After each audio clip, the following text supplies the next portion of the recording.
Okay, everyone, this is the Sam Auxier Jr. Show coming to you live from Frederick, Maryland, on this cold, cold night in Frederick. I don't know. Last night I think it was about 5 degrees or something here, but it was brutal.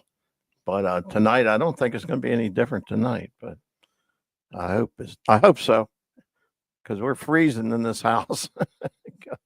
But anyway, all right, I'm going to bring up some of my early career in the racing business, uh, and talk about how crazy some of the things that happened to us. They're amusing now.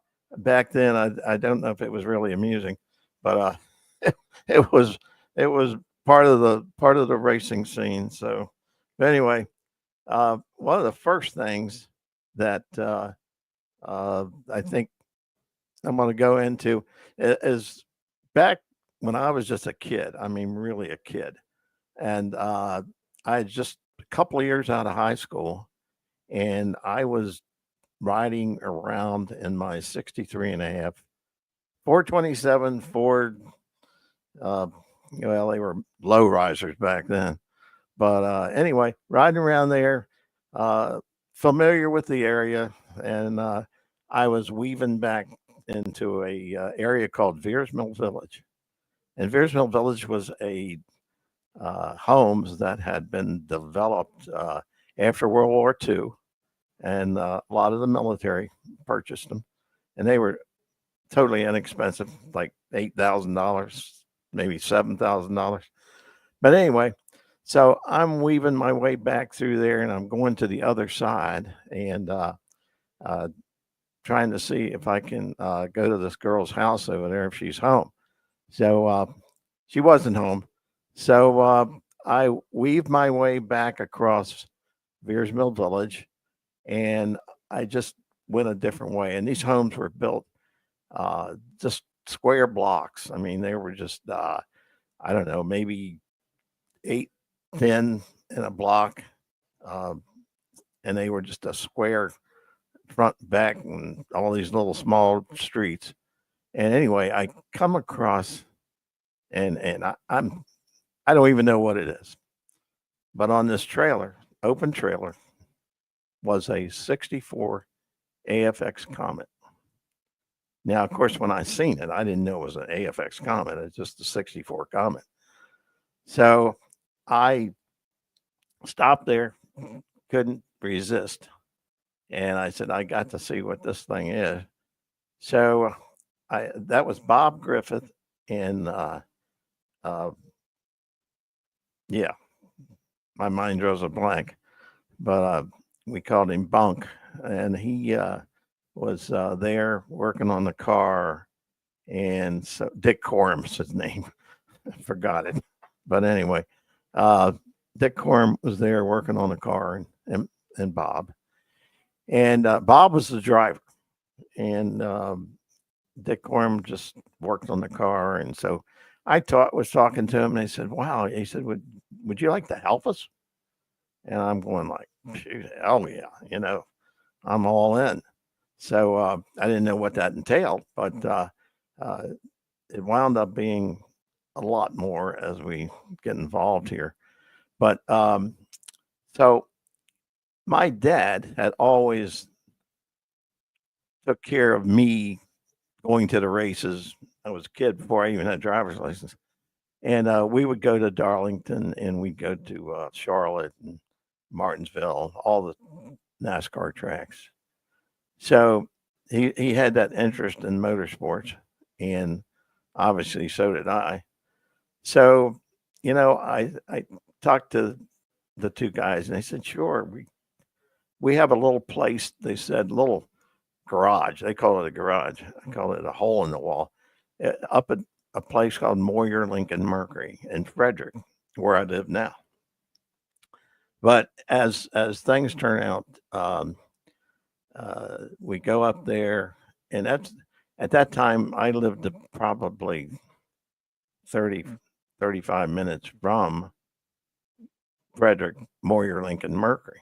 So I would go up there work on the car to God knows what hour, because I worked at Jack Blank Pontiac, uh, downtown DC, uh, not too far from the White House and Capitol and all that stuff.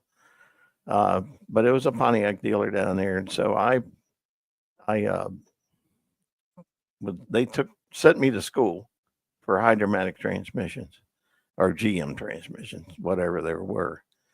And so anyway, I worked down there, and that was downtown, and I would get to Frederick, which was quite a haul, uh, and work on the car till many a night. I came down to 270, Interstate 270, and seen the sun come up. So anyway, we were working on it, and we along the way, they uh, the two of them were a pair anyway. So but, along the way, we decided we're going to. This was Labor Day weekend. We decided we were going to go to Indianapolis, and run the Nationals. Now we didn't even have an entry form, but we were going. So my dad had given us a F-100 utility truck that he had for one of his. He was a contractor, and he had this F-100 uh, Ford with a utility body on it. And Bob and Dick Corm had the trailer, if you want to call this thing a trailer. But anyway, we had raced a little bit, and Bob drove. But Bob, you could never, he scared you to death because he'd never go with you to the track. He'd always want to drive separate. And so that's a whole nother story in that fact there. But I'll tell about that after a while here. But anyway, so we said, well, we got the trailer. We thought we had it squared up. It had no brakes, and needless to say, it was really a piece of junk. So we said, okay, we're going up. So we got up on the Pennsylvania Turnpike heading to Indy, and this thing will not tow. I mean, it's 40, 45 mile an hour at the best. And if you don't watch it, you'll be swapping ends with you. But that crazy thing, we start. I don't think we went 25 mile, 30 mile on Turnpike, and we said, well, you know what, we're gonna have to get off the Turnpike and take 40 all the way to Indianapolis. So you can imagine what this journey was going to be on down a 2-lane highway. So, but anyway, we start down there, and we got along to a place called Cambridge, Ohio. And as we approached the little town, there was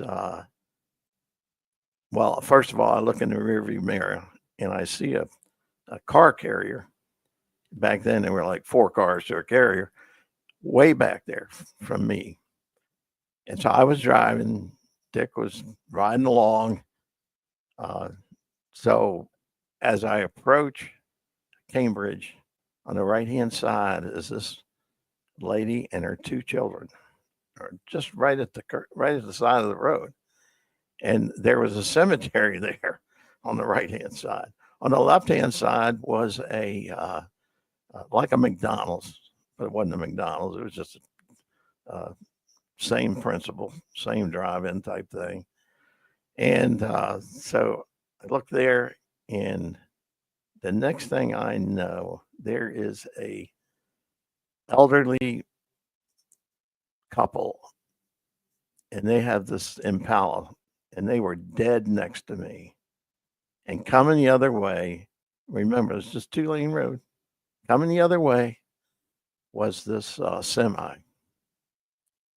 Well, I tell you right now, I don't think it scared me. It was terrorizing you. So anyway, I thought, my God, what's he going to do? He slams it. The elderly couple, slam into the side of my truck, the truck, and right about that same time, those mother and her 2 kids are right there, and I thought, oh my God. So the truck, it's a semi coming towards us, runs through the parking lot of the, say, McDonald's, what looked like a McDonald's, and ran through there and never stopped. Well, I thought for sure the trailer had hit those mom and 2 kids. Well, just missed them. She said it was only about a foot between going to hit them. And so anyway, the trailer hits a culvert, and the trailer literally does a flip in the air with the car on it.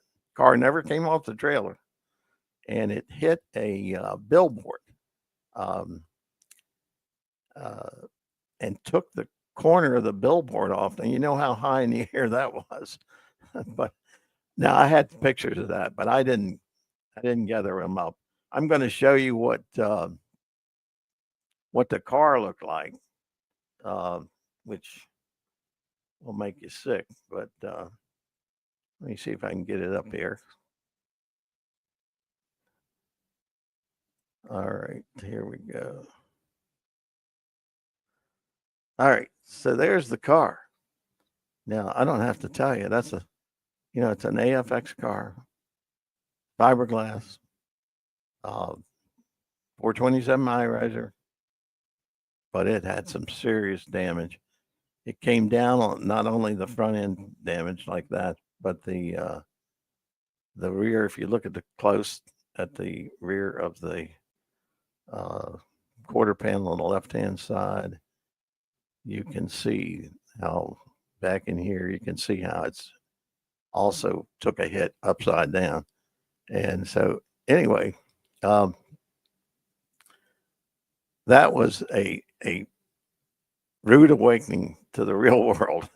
And this car, we wound up taking the car and get it off the trailer, obviously, and rented a U-Haul and put the car and the pieces into the U-Haul. We took the trailer, the Ford dealer, we just gave it to the Ford dealer. He scrapped it, I guess. But anyway, so we got the car there, and then for some stupid reason, I don't know why, we headed on to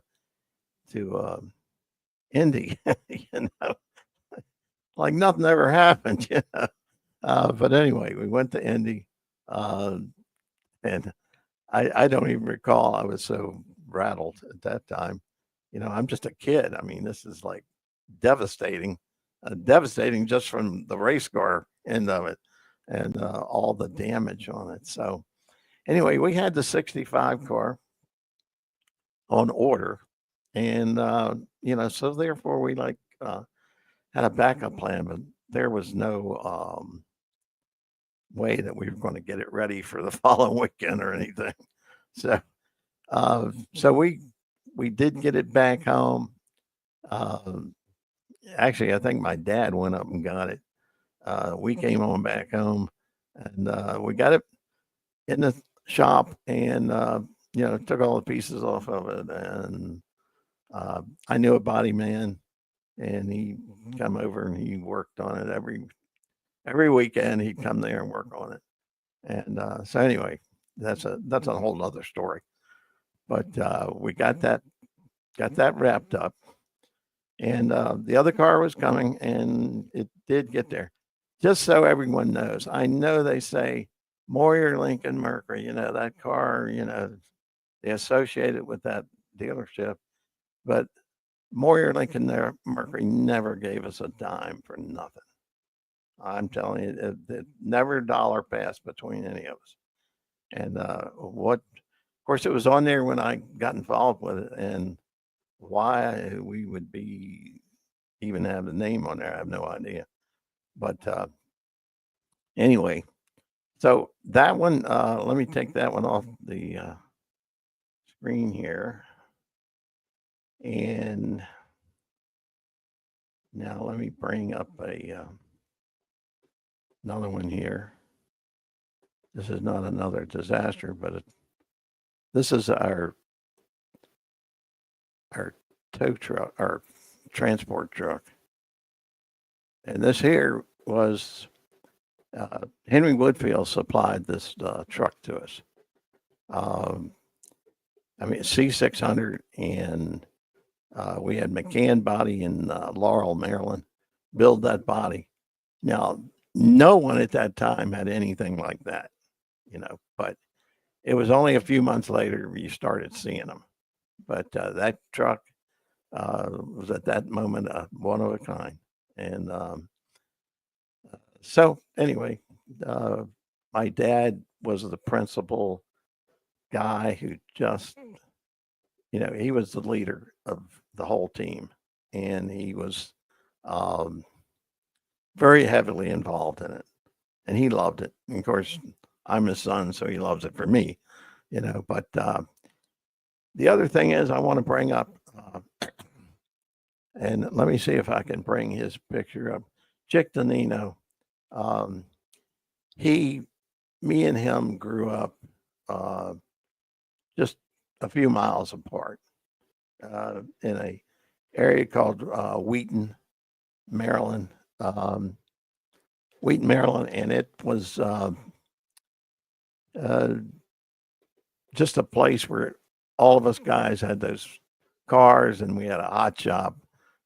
For those, some of you know what a hot shop is, others probably don't. But anyways, that place that you went to at night and you cruised through the hot shop and showed all your stuff off, so Chick and me were very close, and he had a what tech did he have? I think he had a 409 at that time, and we would go up to Mason. I forget why we went to Mason Dixon, not 75 and 80. I have no idea. I don't even recall. But anyway, we would go up to Mason Dixon, and we flat towed that 409, and he had a panel Chevy truck, and of course, that's in the mountains. But a lot of people don't know where that is, but it's in the mountains, and we would just go like hell down one mountain to get up the hill to the other mountain because it had no power. But anyway, in this picture, if you look at it close, that is Chick leaning up against the C600 body there. And that is a Mopar, Hemi Mopar, that he drove. And we had Mopar sponsorship there. Okay. That was obviously a good thing. And then the car behind here, and that's me back there, and that's a 65 AFX Comet. And this is after the calamity with the 64 car. We did get that back together, and we ran a variety of meets with that. Some of the I'm sure some of you may have seen on Facebook the picture of the red Comet with Chick hitching a ride with me going through the pits. But we grew up. Chick was a fabulous fabricator. He was just one of those people that had the knack for it, and he built all our race cars. But, well, obviously not the AFX cars, but he built all those cars, or did the roll bar work, did any fabricating that we needed on the car. Chick did it, and he was just great at it. And so, unfortunately, he passed away a couple of years back, and he was with us when we opened up the speed shop in Wheaton, Maryland, and Maryland High Performance Sales. And that was and we specialize in strictly race car stuff, not the chrome stuff. But anyway, we very close there. And Bill Coleman, Coleman Brothers. Bill Coleman did all the machine work for the blocks and everything. And basically, what happened was we had a terrible bunch of engine problems, and I did not do the engines at that time, the Ford engine. Later on, I did all the Ford and the Mopar stuff. But meanwhile, we are trying to keep it all going. And what actually wound up being is the 64 car had Guy Stewart Motors on it, which was a downtown DC dealership. And we never really went back to Moyer. There was no reason to be back with him. And so anyway, as I show you this truck, this is another story that hooks up to this truck. There's a reason I used this picture, but and the Mopar on here, and we let me kill this phone. Oh well, let it go. Can't turn it off. So anyway, the Mopar end of it, like I said before, we had sponsorship on that car. We had some Lincoln Mercury stuff. Al Turner gave us some assistance with the wreck car. We wound up with that, and with parts for that, the front end pieces, and of course that didn't help us with the rest of it that was really destroyed. But that's another day, another time. So anyway, as you see this truck here, and I'm just going to spin off into another story.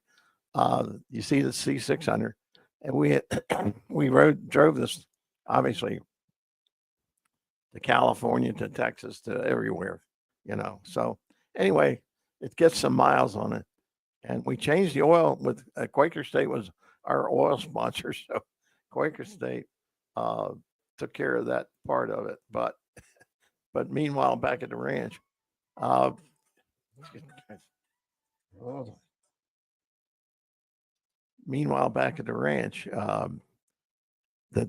truck, Chick and my dad had gone to somewhere up the East Coast there to race, and then we would a lot of times just pair off to different areas. I'd go one way, they'd go the other way, because there wasn't any need in both of us running at the same place. So anyway, we get there and or get there. They're coming back home from some race they had up the East Coast there. They're coming back home, and they're coming around 495, the Beltway, and the engine explodes on this truck. As soon as they got to the exit or coming up to where we lived and the shop, so took and had a crane bring it to the shop. Of course, we scrambled on it real quick, get the engine out of it, and so on and so forth. But meanwhile, we had a race. Let me see if I can catch this. All right, I got a couple questions coming up here. We had a race, both cars in Detroit Dragway the following weekend. So I don't have to tell you what a mess that created. But anyway, so we were down one truck. We had another truck, transport truck, and so I took that one, and Chick, and then, well, first of all, we got the engine out of the truck, seen what we needed, but the next thing is that we had to go rent a trailer from a little place called King Rental, and they had one car trailer. So we we rented that trailer, and we had I think we had the same pickup truck to a utility box truck to tow it, to take that car. So we wound up with both tow vehicles, not ideal for what we normally would use. But anyway, we we head up the road towards Detroit, and what the hell happens? The one of the tires blows out on the trailer, and the trailer tire was some odd size, like it was like a 13-inch, some crazy size. So anyway, they had given us a spare to go with the trailer. So we get to the track. What we actually did, I don't remember because I think everything else blurred out. But anyway, so we get there and it's midnight. We start back down the track, start back down the road, and lo and behold, we get down around Akron, Ohio. We actually blew another tire out. Of course, now you're only supposed to go 55 mile an hour, and we're going 80 mile an hour. So, needless to say, blew the tire out. And so we're sitting there with a four-wheel trailer, and we only got three. So this was Sunday afternoon whenever we got back down there. And my God, the thing, we tried every place to find a tire and a wheel to get back home. Well, we did not find a tire or wheel. And we're in Akron, Ohio. We thought, well, if any place, we should be able to get a tire and a wheel from there, that area. So anyway, we couldn't. So we called AAA and all that stuff, and nobody had anything. Nobody didn't care at that time of night or afternoon. And so anyway, we wound up. Bob Griffith had some relative in Akron, Ohio, and he says, "I'll call him and we'll be able to leave the car there." Well, I tell you, the guy said, "Oh yeah, bring it on over." So we take the trailer over there, and the where this guy lived, I thought, "Oh my God, are we going to have it when we get back?" I mean, this was terrible. This was a calamity, and so anyway, we figured out we're going to have to come back tomorrow, the next day, and get a tire and a wheel. And so anyway, I start. Well, I told Chick, and he got so pissed. I told him I was going to go ahead and go on home, which I was not going to do. But oh my God, he was so upset. But anyway, we started, got back home, and then I think my dad actually came up Monday and had a tire and a wheel and got it and brought it on back home.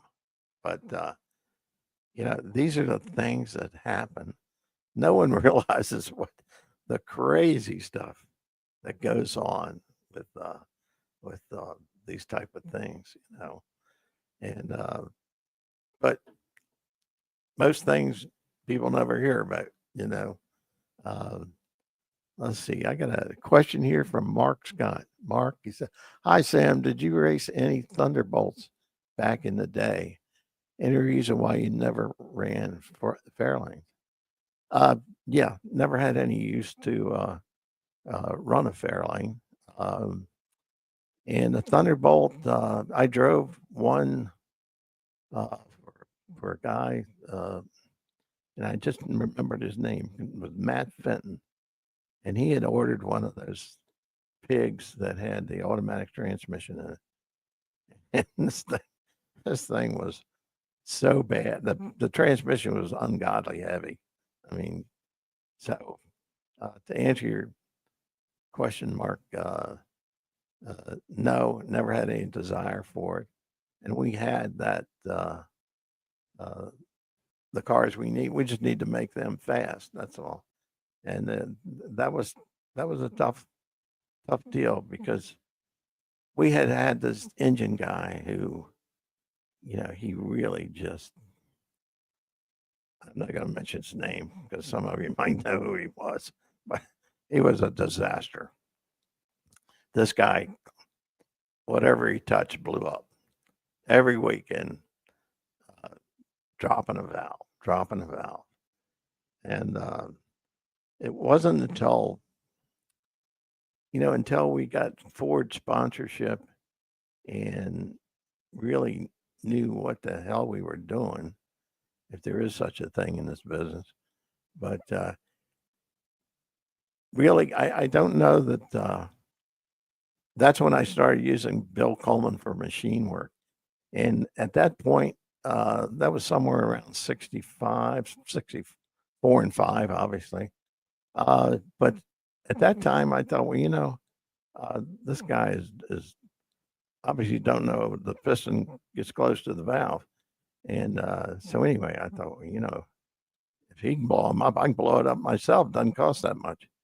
Uh, but anyway, I could do it. So anyway, I, d- I literally, I mean, I learned by trial and error. And that's, it was just something that I acquired, something that once I figured these engines out and what they liked and what they didn't like, and uh, it was just amazing.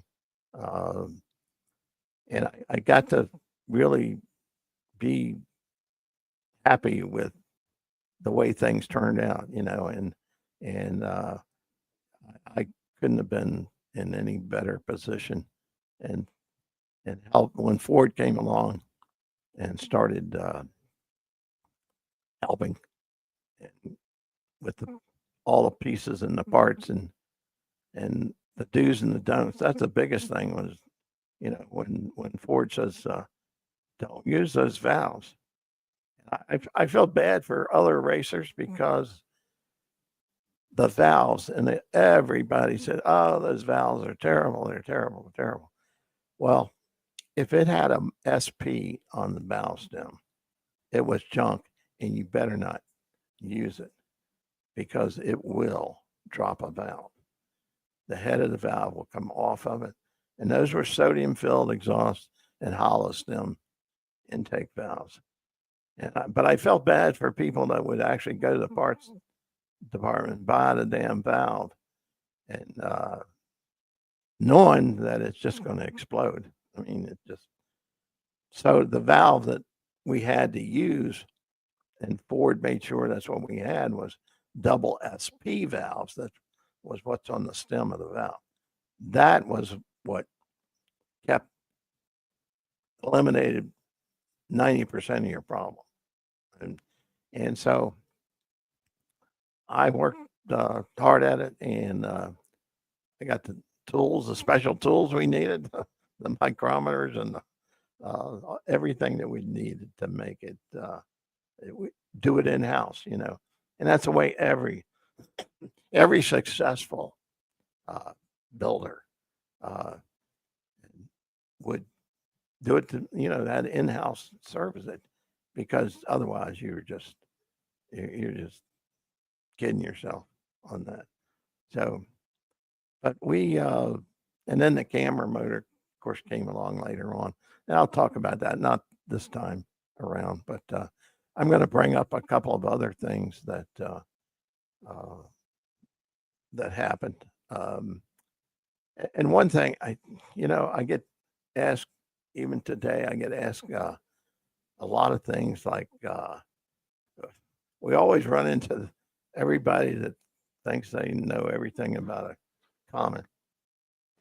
But in 65, there was only 7 actual cars built, 427s. 7 of them were actually built by Bill Strop. And I don't have to tell you, I wouldn't have Bill Strop build another car. I mean, they they were just horrible. The geometry on the front end was so screwed up.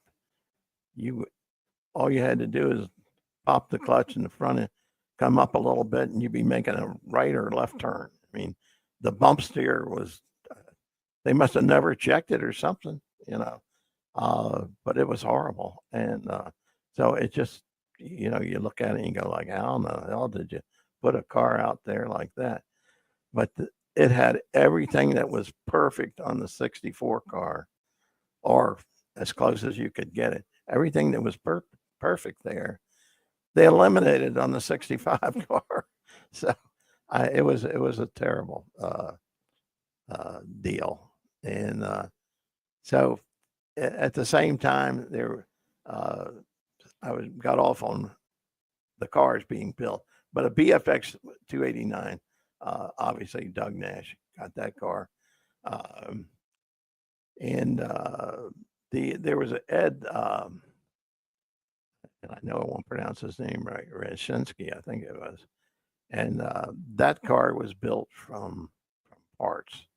So I don't know the exact reason for being a parts car versus assembly line deal, but whatever. That's really was the way it happened. So I think one of the,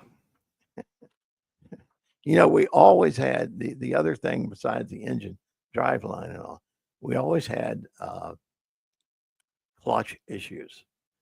We started out having clutch issues, and we had a company in Chicago that we got 2 clutch assemblies from them. We would run 2 weekends, send it back. We didn't have UPS and FedEx back then. We put it on a Greyhound bus or a Trailways bus and sent it to Chicago. So we had one being rebuilt while the other one was in the car. And these were 3,000-pound foot pedal, static pressure. So you can just imagine 3,000 pounds, and you're breaking your leg trying to hold the clutch pedal down. But it was good. I mean, it worked. But my God, it was just a Katie bar the door thing. It was, you need both feet on the clutch, and because it was just horrible, the amount of pressure. But it worked. So you can't complain because it did work. And they took 2 long style plates, welded them together because the stress of it would not hold the pressure of 3,000 pounds on a mild steel clutch assembly. So, but anyway, that's how we did it. I mean, that's back in the day. And later on, Ford sent us some. They were actually road racing clutches. They were Le Mans clutches, and they were dual disc clutches. And but the pedal pressure was just so soft. I mean, it was fantastic. The only problem was it had a flywheel that it had all these big ass holes around it. So the flywheel was very light. Well, that was fine for for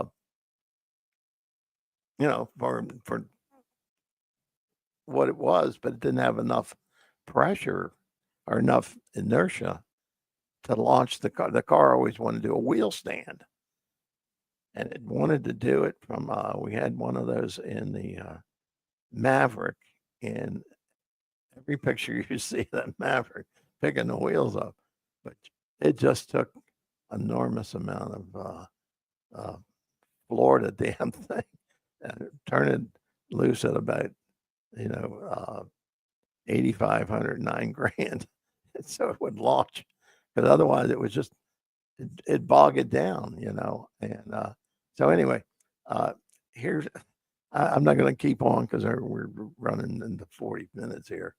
And I'll pick it up the next time we do this. But I got the bright idea. This was the craziest thing. It was crazy, no doubt about it. You can ask most anyone that was around at that time. I took the clutch assembly over to Earl at the House of Balance over in Laurel. So I get over there and I said, Earl, we got to make this flywheel heavier, you know.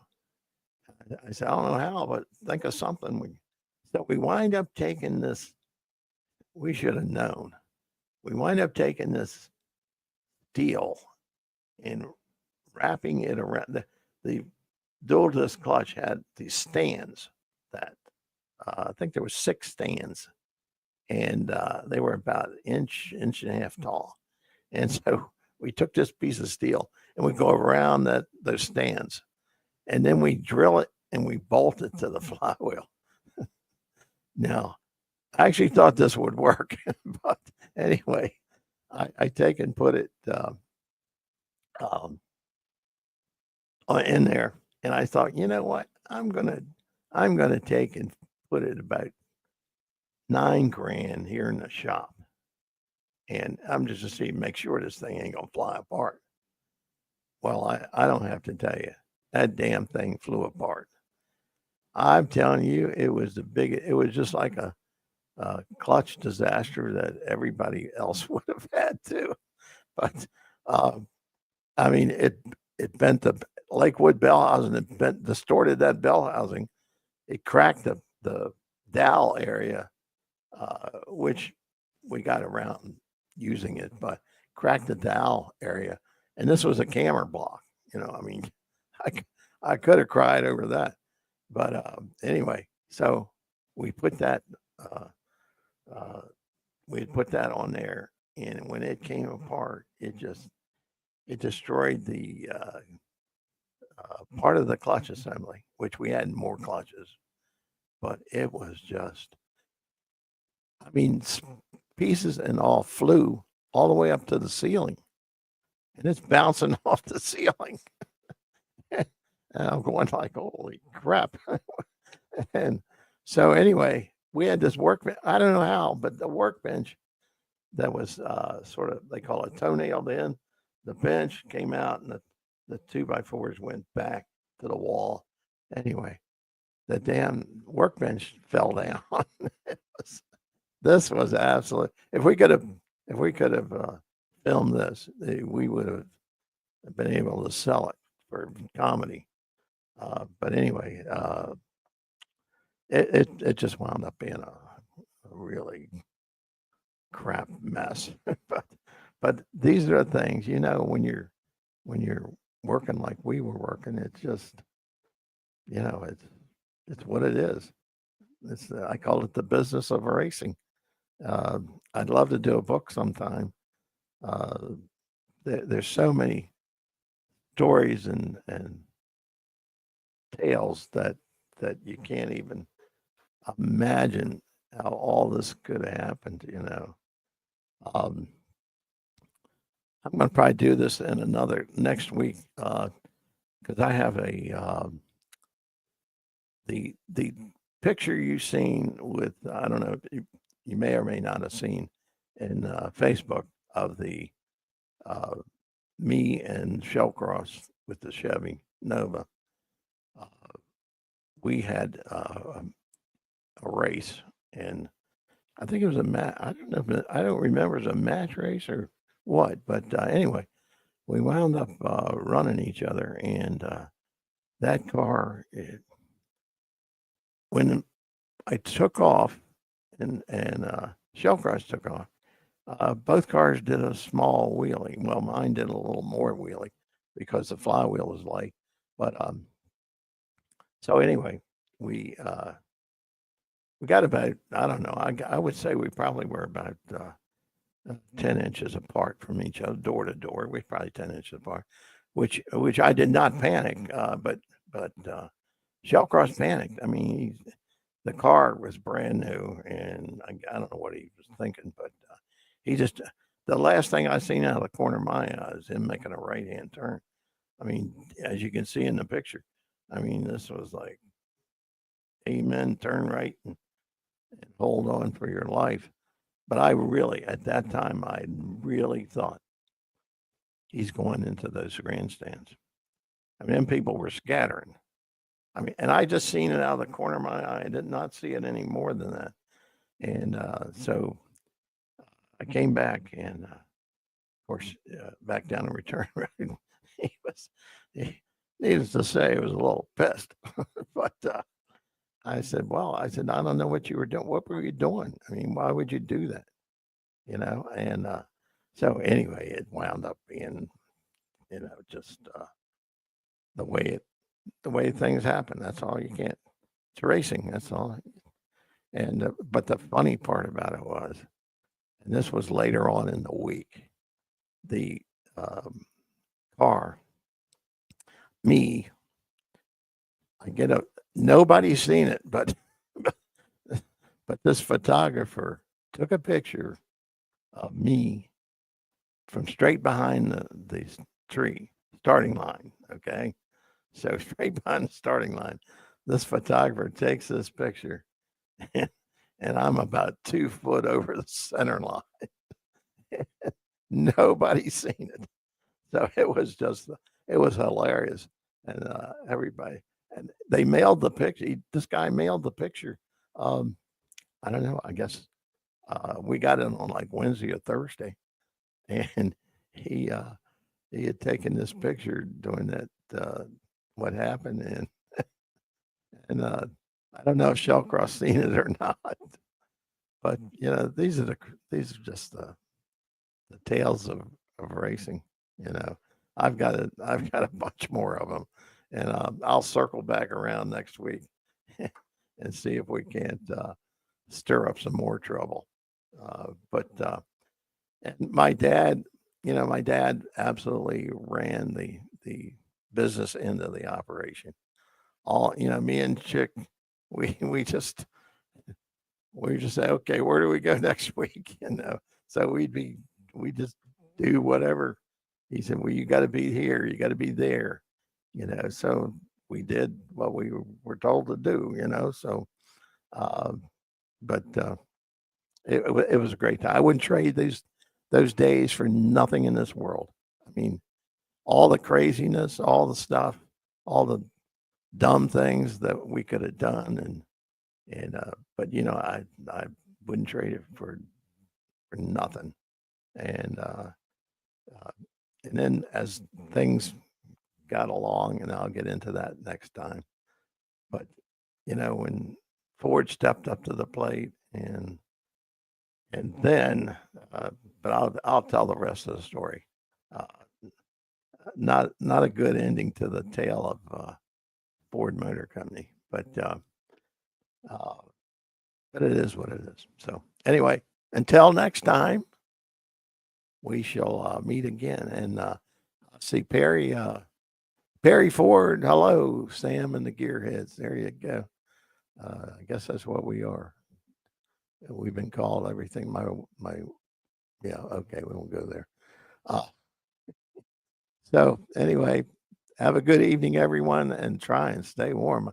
I don't know where you are, but I think we're at like 5 or 6 degrees here in Frederick, Maryland.